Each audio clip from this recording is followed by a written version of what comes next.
आज मैं आरा मोहनिया NH30 पर मौजूद हूँ। आपको मैं बता देता हूँ, आरा से मोहनिया के बीच जो ओवरब्रिज बन रहा है, सभी रोड बन रहे हैं। सबसे पहले ओवरब्रिज आरा मोहनिया का जगदीशपुर से थोड़ा सा आगे अमर शहीद गेट के पास ओवरब्रिज का निर्माण कर दिया गया है। पूरी तरह से सब कुछ बन गया है। आप देख सकते हैं, लाइट भी यहाँ पर बन रहा है और यहाँ पर लाइट भी आपको देखने को मिल रहा है। फूल पत्ती भी लगा हुआ है। ये जो आरा मोहनिया NH30 रोड है, ये RK सिंह के सौजन्य से हो रहा है। RK सिंह के रेख में हो रहा है।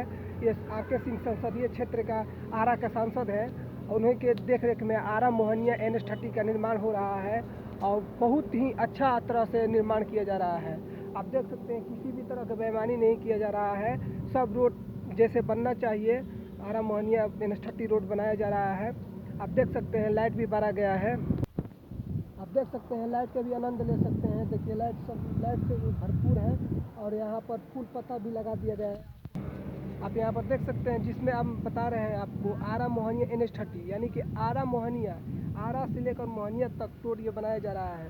जो NH30 है, इसको 6 लाइन की जगह ली गई है और इसमें बन रहा है, लेकिन नाम से 4 लाइन। आप देख सकते हैं, यहाँ पर सभी लाइटों के सब हो गया है।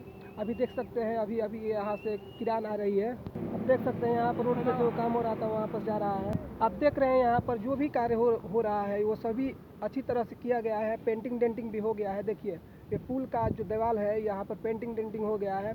आप देख सकते हैं, लाइट भी बड़ा हुआ है, आपको नज़र आ रहा है लाइट का। सभी पूरी तरह से अच्छा, एकदम संतुष्ट रूप से अच्छा कर दिया गया है।